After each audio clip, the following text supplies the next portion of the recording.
Nobody chooses to become addicted. Not to drugs, not to gambling, alcohol, cigarettes. Substance use comes about as a result of a myriad of factors, but the treatment of substance use disorders can be done effectively only in one place, and that is within the healthcare system.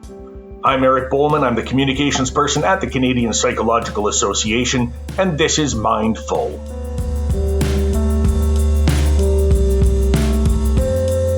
The CPA recently released a position paper entitled The Decriminalization of Illegal Substances in Canada, where we call for an end to criminal penalties associated with simple possession of illegal substances in Canada's Controlled Drugs and Substances Act.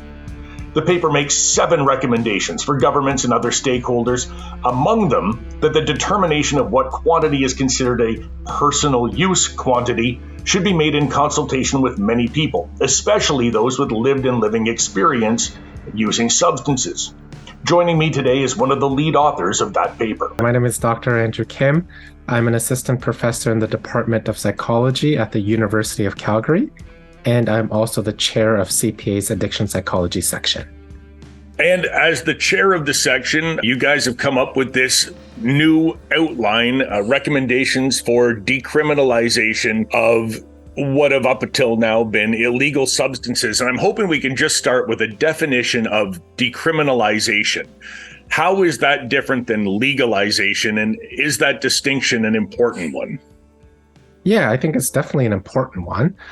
So decriminalization is essentially removing any penal penalties associated with the possession of what are currently classified as illegal substances from the Controlled Drugs and Substances Act. In contrast, legalization is what happened with the cannabis, right? It became legalized, which then became publicly available in many stores all across Canada, where it's become available to the public, and so it can be sold legally, similar to how alcohol is a legalized substance.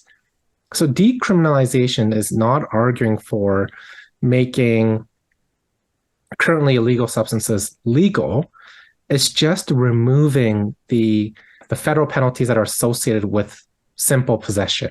And the notion behind that, I think some of the most obvious things are then you don't have to go through the legal system if you're caught possessing a small amount of drugs of one kind or another, or a large amount. Is there a certain amount at which point you say, okay, that's a little too much? Or are we staying, just possessing drugs in general should not be a criminal offense? So that is probably one of the biggest issues that I think decriminalization, like the whole concept of decriminalization currently faces, right? What is deemed a personal amount? So essentially what happened in British Columbia and BC, they came up with 2.5 grams of certain illegal substances for personal use as what they deem personal amounts. Right. Right. So people with lived experiences weren't too happy with that. Also the federal police, local provincial police weren't really happy with that either. So it's a thorny issue. What is a small amount, right? How can you draw that boundary between this amount is deemed, essentially amount that you'd want to, that's deemed that you're trying to traffic in a sense. And this amount is what's deemed for personal use or simple possession.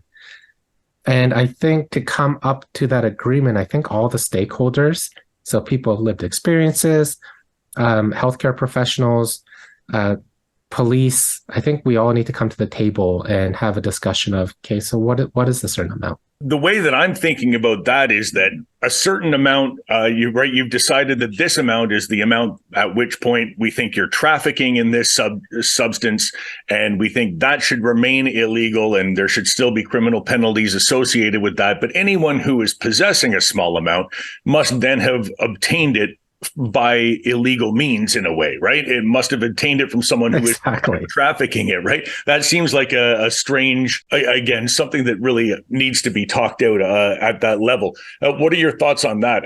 Is this a step toward legalization, or is this somewhere where we think this decriminalization is enough to create the health outcomes that we want? Yeah, so it is sort of a complex issue, right? Because decriminalization is not saying the production and sale of drugs, they'll remain prohibited and persecutable by law, right? It's really, we're talking about amounts of simple possession, for personal use. And this really comes down to that war on drugs is really not working. It's actually causing more harms than it is having public health benefits. Treating people who use substances and drugs as criminals is really harmful. And so decriminalization is trying to move away from that. It's saying, people who use substances, they're not criminals, right? We all use substances, or most of us use substances. Alcohol, cannabis, caffeine is a psychoactive substance. I'm drinking coffee right now as we speak. Right. So what is deemed a legal and illegal substances is a societal issue, right? And it changes over time. Think about alcohol. Alcohol was illegal during the Prohibition era, became legal again. Cannabis was illegal, but now it's illegal. So it is a social issue. It's not really one of criminal if we're talking about for personal use. Right. And I think that's ongoing now, too. Right. Fentanyl is prescribed, and it's, a drug that is used in a lot of medicine, and yet is also being used illegally in a lot of ways. And that becomes thorny as well. Right. Yeah. And so it is a complex issue. And decriminalization, part of it is that, okay, so if you are in possession of an illegal substance, currently as defined by the criminal code, then you must have gotten from somewhere. Right.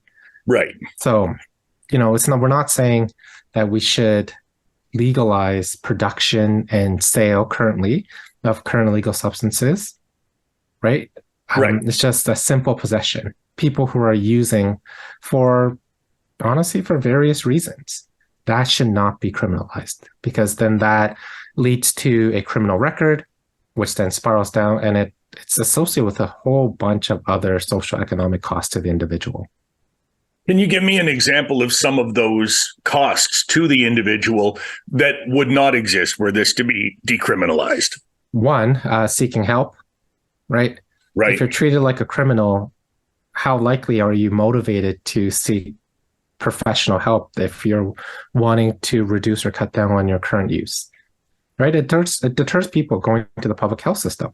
It deters people from perhaps helping others who are overdosing, especially if you are carrying small amounts, because you might think, okay, I might actually be charged for this. Think about how hard it is to find employment if you have a criminal record. How hard would it be to obtain housing, apply for a lease if you have a criminal record? Right? Yeah. And what's the stress and toll that's going to have on individuals? Right? We know that financial insecurity, housing instability, those are really stressful events, right? They're stressful factors that may lead and continue the cycle of substance use.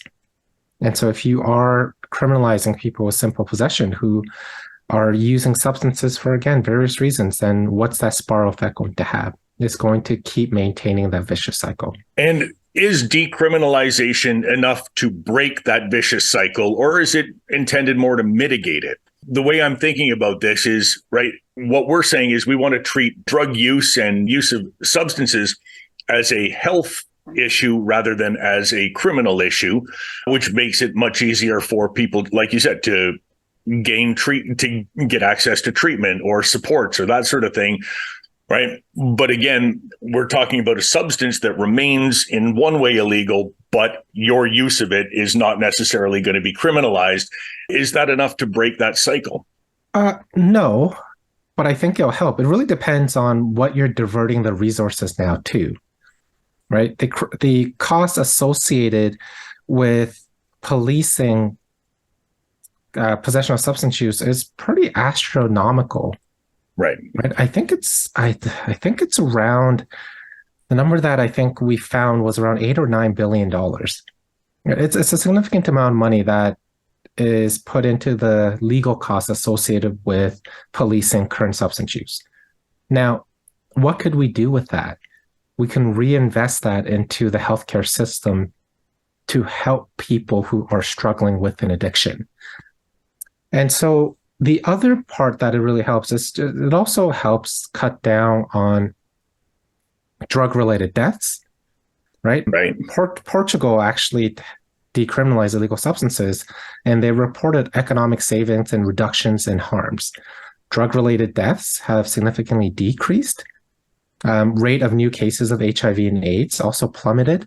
And so it's really reduced the strain that it had on both the healthcare and criminal justice systems in Portugal. And I think the societal cost of illegal substances in Portugal fell by 12% in just 5 years following decriminalization, and 18% by 2012. So is it going to cure addictions? No, but I think it's a step in the right approach. And I think it, especially if we reinvest that economic savings into healthcare, prevention, education, intervention, I think it could do a lot of benefit for a lot of people. No doubt that it could. And Portugal seems to be the one place that people talk about a lot when it comes to decriminalization, because it's been such a decently long time. There's enough data that we can talk about what the results in Portugal. Are there any other places around the world that have done this? I feel Portugal's still this island where they're the ones that have done this. I don't know of any other place that has done it, at least on the same scale that they have. I think Portugal is probably the best example, and we're not aware of any other jurisdictions that have implemented that in such a large scale, right? So it's probably the model that people cite the most in terms of the potential impacts that it can actually have.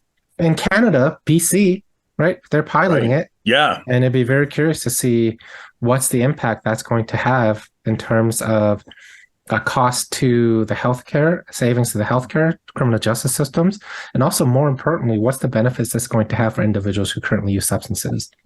And in a few years, we'll have some data to see what's the impact that it has actually been within a Canadian context, which I think is really helpful. I'm sure it will be. And I'm thinking right now about all the ways that people push back against things that I would consider to be harm reduction things, safe injection sites, safe supply, that sort of thing. And there's been a lot of pushback against those things. And I think it might be easier to implement safe supply, injection sites, that kind of thing, that have been shown to have beneficial health outcomes and financial savings to us as taxpayers if we actually decriminalize things. Is that one of the places where you would think that $8 billion a year could go? It definitely could be, right? I think part of it is that criminalizing substance use leads to increased stigma, right? It's associated with stigmatization. And so by decriminalizing substances over time, it may lessen the burden of stigma with addictions. Addictions, I would argue, is probably one of the most highly stigmatized mental health disorders. People still see it as a matter of lack of free will, right? Yeah. A personal choice rather than a legitimized mental health disorder. And I think part of that is the criminalization, is how we currently treat addictions, right? If it's criminalized, we're saying you have done something wrong. Yeah. And so there must be penalties associated with it. So what's the public perception that's then driving the societal perception of people who use substances? And I think that also then impacts the acceptance of harm reduction initiatives like safe injection sites. I was thinking about this earlier today, that the way we've talked about drugs over the years, I think influences that to this day too, right? There used to be this real campaign of fear, especially for children, where the notion was that you're going to try cocaine once and instantly become addicted and never think about anything else in your life until you end up, broke and in prison and all that kind of thing. And that's led to, I think, a pretty significant misunderstanding about substance use in the general public. I'm wondering if we're going to do an education campaign, if we're going to tell people, like, how might we approach that differently, presuming that the recommendations are followed and that decriminalization does indeed happen. Substances, like currently legal substances, and currently legal substances aren't 100% harmless. There are harms associated with them, right? But not everyone who drinks alcohol or who uses cannabis develops an addiction. And so Right. certain substances do have more harmful potential. So caffeine is relatively lower. I mean, it's not in the DSM as a caffeine addiction per se, but it's got a lower addiction potential than, let's say, methamphetamines. So there are certain substances that confer additional risk of harms. And I think it's a matter of education, right? What are the risks? How do you know what substances may lead to greater harms or potential for addiction than others? So I think it's a matter of public education and treating, again, substance use as a public health concern and not a criminal justice issue. I think those conversations are going to be really helpful. As you were saying, right, certain substances carry with them a greater risk of addiction than others, but all of them fall under the same sort of umbrella of, substances that people use in that way.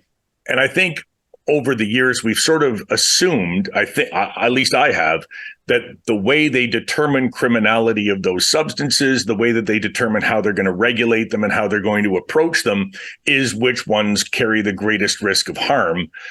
But that seems pretty all over the place when you look at something like cigarettes, which obviously carry a great risk of addiction and are very demonstrably harmful, and yet are not in the illegal category of some of these other substances, right? And I wonder if decriminalizing everything takes that sort of weird hierarchy that doesn't make a lot of sense away. Yeah, it can. Like, this is one example of what I meant when the criminalization of substance use is a societal issue, right? Tobacco confers really significant harms and costs to society. It's still one of the leading causes of death, right? It's been conclusively linked to cancer. Right. Right. And a whole host of health-related costs to the individual and the healthcare system. That's legal. Alcohol also has been shown to be pretty harmful in terms of cost to the individuals and societal costs as well. So why are those substances legal and not others? If we take that even further, gambling is now in a period of, I would say, liberalization and expansion. And gambling has also been shown to lead to significant harms, specifically, and in particular, financial harms to individuals. Yet that is now in a process where we're providing more opportunities to gamble, more online gambling and sports betting. Right. You can't watch any sporting event now without that sporting event being brought to you by a gambling website, without seeing gambling commercials throughout, without the halftime show being brought to you by some gambling organization, right? Yeah. So, it's not just normalized, it's sort of pervasive. Yeah. And, I do want to keep in mind that, again, certain substances confer more harm than others potentially, right? And certain ways of using substances, say an injection, IV use, confers greater risk than other types. So it's providing that education, right? We're not saying substances, everyone should be using substances. No, it's saying people who are using substances are going to use, right? They have their own reasons and motivations. And because someone's using substances, and sort of my clinical experiencing, and this is clinical anecdote, it's really to mask the pain, right? Coping with trauma, with negative life stressors. And addictions provides, at least in the short term, an escape. That doesn't make an individual criminal if they're using substances to mask the pain. And then over time, it could develop into an addiction where it's now become more compulsive. That, again, doesn't make someone a criminal, and they should not be incarcerated. I think they need help.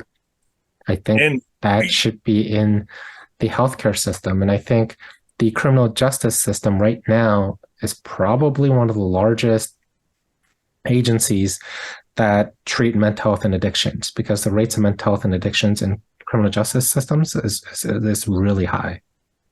Way higher than it is elsewhere, for sure. And obviously part of that is because when we catch somebody with a small amount of substance on them, we do put them through the criminal justice system. Mm-hmm. That bloats that system, but it also weights it very heavily.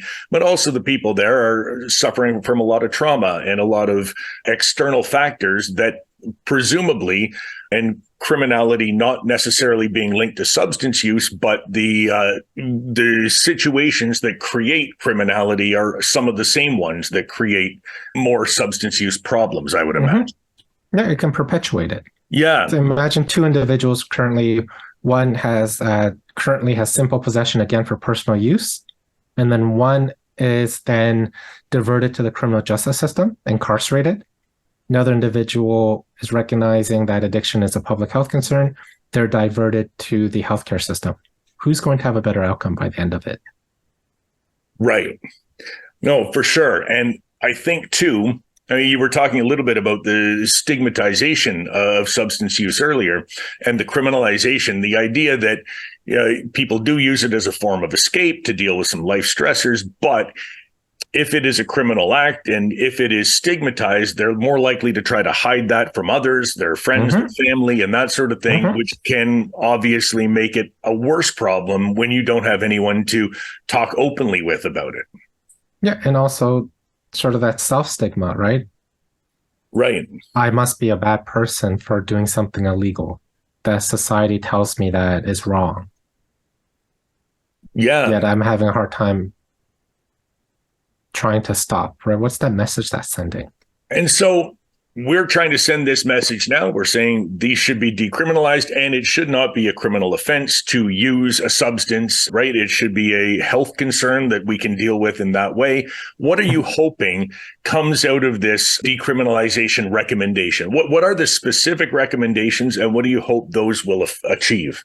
Yeah, so in the report, we made 7 specific recommendations. The first is to remove criminal penalties associated with simple possession of illegal substances in the Controlled Drugs and Substances Act.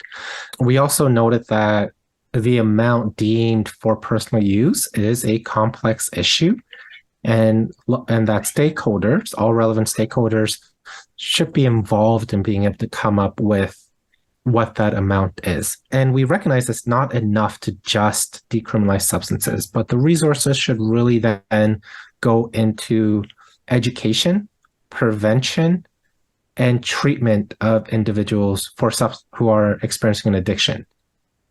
Right. And what we're really hoping to do is, one, is help reduce personal costs and societal costs associated with substance use. So HIV, AIDS, overdose, reduction in the criminal and social costs associated with currently policing substances, get more people who are wanting to seek treatment, the help that they need. If it's not a criminal issue, then hopefully it motivates people and removes that extra barrier to seeking treatment. Right. And ultimately reduces the stigma of addictions, change the conversation in society that addiction is a public health concern. It is not a moral issue. It is not a criminal issue. It's a legitimate mental health disorder, similar to depression, anxiety, PTSD. It's a mental health disorder, and it should be treated as a public health matter and not a criminal justice issue, and hopefully start change that conversation and educate the public. For sure. And you were saying earlier, right, this discussion around the amount that's deemed personal use and so on. And I'm thinking of a few famous cases. Willie Nelson's tour bus got pulled over and he got busted for having a whole pile of weed on it. And Keith Richards got busted at the Canadian border with a huge amount of heroin. Both said, well, this is for personal use. I do this an awful lot. And I mean, it's millions of times more than what they're currently, right?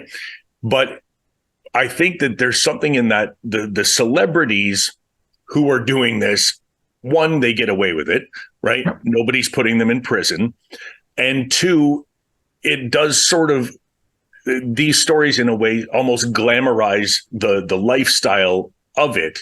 And I'm trying to put my exact thoughts into words here, right? But we're taking substances that are harmful, alcohol, for example, right? You can go and buy throw pillows that say it's wine o'clock, and you can buy coffee mugs, right, that say, don't talk to me until I've had my 10 cups of coffee or whatever it is. That we sort of, the more those things become familiar, the more that we talk about them in that way. And I'm wondering if that's something that might be a problem worth looking at down the road. Is that even a problem now? Things of that nature that sort of normalize the excess consumption of things that now are legal. And I think if we decriminalize substances, then you're right. That's a really good question. It may switch the conversation, because if we're saying these substances are legal, then it's okay to consume them. If these substances are illegal, it's not okay to consume them. But if we decriminalize all substances and have education that all substances confer some risks, right? It may help to combat a little bit that societal message that, certain substances it's okay to do in excess, right? It's associated with these positive, glamorous lifestyles. And it might change that conversation to say, these are the substances, here are all the risks, here are the signs. And this is what you can do if you need help.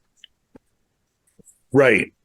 And I just think that, I'm trying to think it through in my head, the stigma notion, and doing away with the stigma without then normalizing it to such a point that it's just part of, right? I don't imagine anyone's going to get, a little stuffed animal for their birthday that says, give me liberty or give me meth or something, right? Like, I don't think that's ever going to be the way that we talk about those things. But I'm just thinking that having it that normalized and as a discussion, we're not really talking about the ways we can deal with the potential harms that come from it.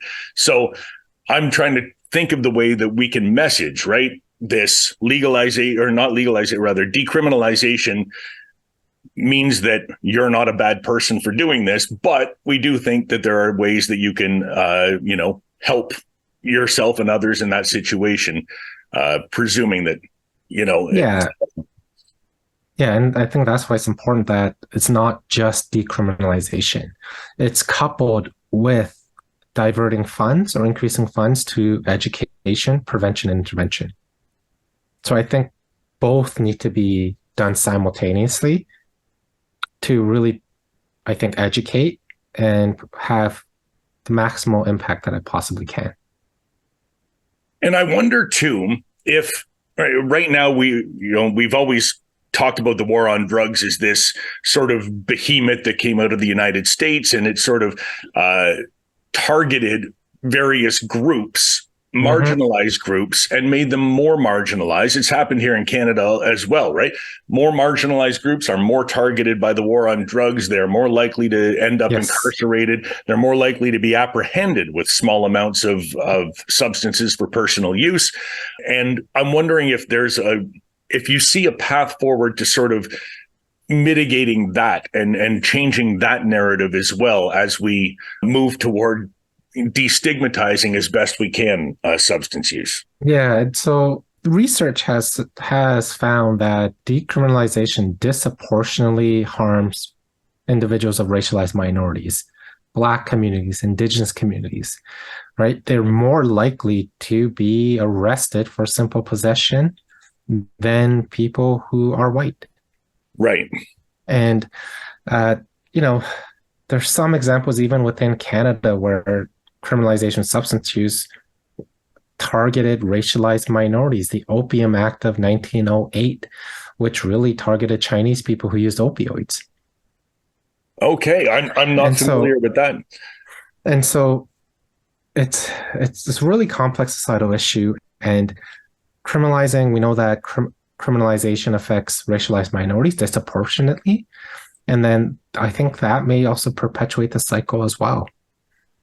Again, if you have a criminal record, that impacts the rest of your life, really, right? And that may continue to perpetuate substance use. So at least by decriminalizing substance use, we could not completely reverse the harms, but might mitigate some of the structural inequalities and racism associated with criminalization.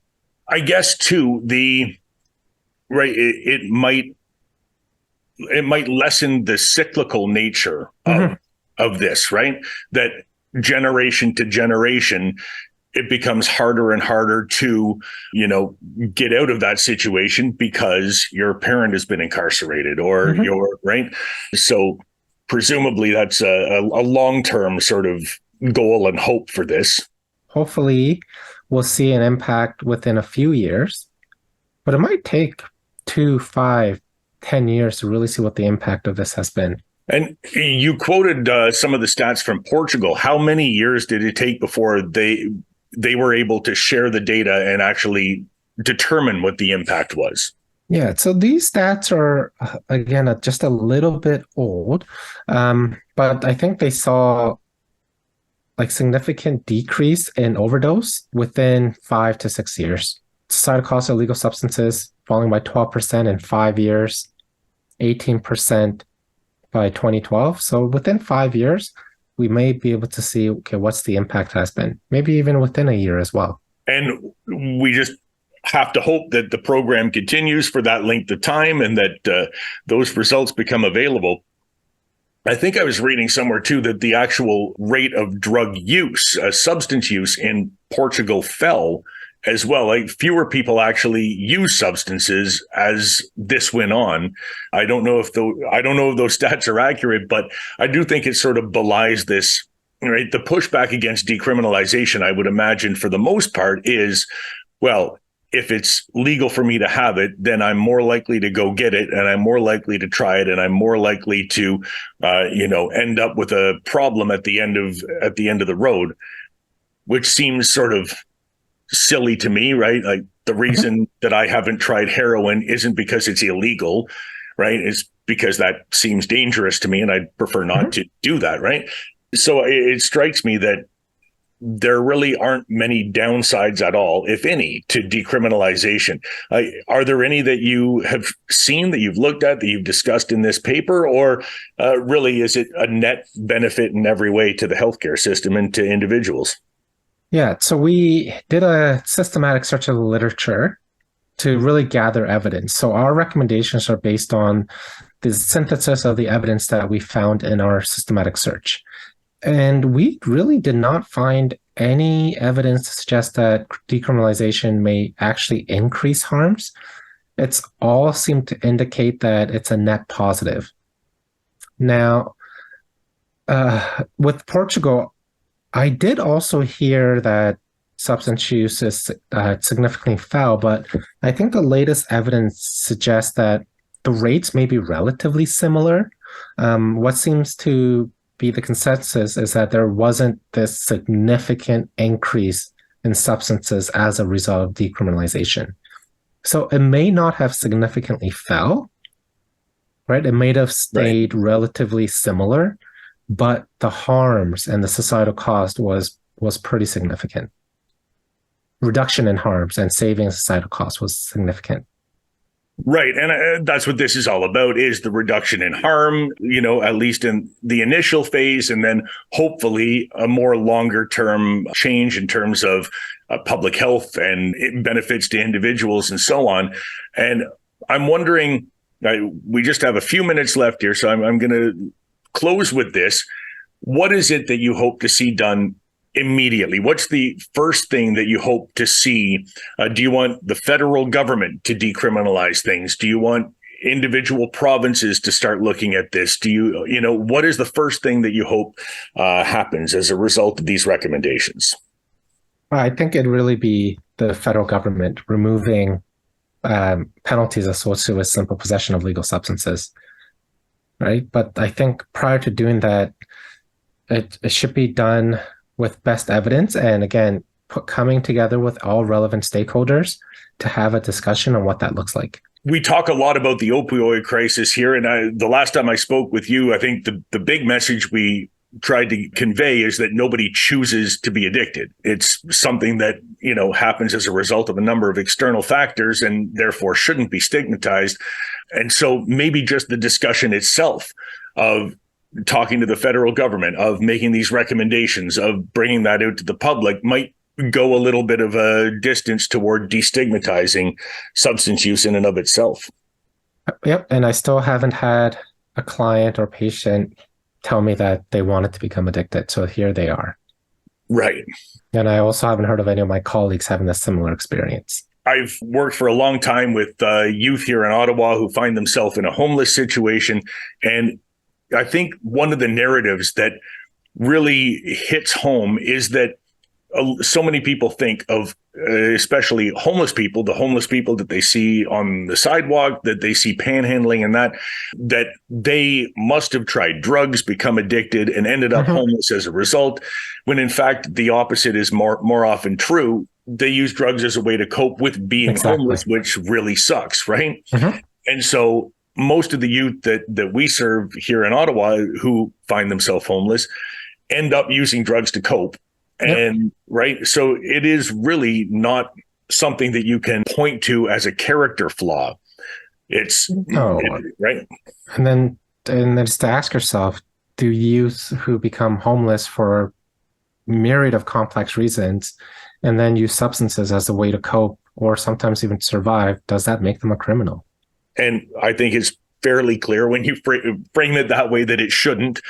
And, I'm still not sure what the argument in favor of criminalization was to begin with. And I'm not quite sure why it's held on as long as it has. But I feel like trying to criminalize drug use is similar to trying to criminalize cancer in order to stop it. It's not going to do what you want it to do, right? No, I mean, thankfully, these conversations are happening now. So I think there's more of an appetite to look at decriminalization. And so as to keep that conversation going. You can't destigmatize anything without talking about it. And I hope that this discussion with Dr. Kim is a step in that direction. I hope this conversation has been helpful in reminding folks that people who use substances, whether they be legal or illegal substances, are not bad people and they're not doing anything wrong. Decriminalization would be one step toward ensuring that they have access to the supports and care they need, if and when substance use becomes an issue and they want to do something about it. Thanks to you at home for listening, downloading, streaming, and reviewing today's episode. Mindful is written, hosted, and published by me, Eric Bowman. Our producer and editor is Jamie Montgomery, and our theme song is Avenues by David Taylor.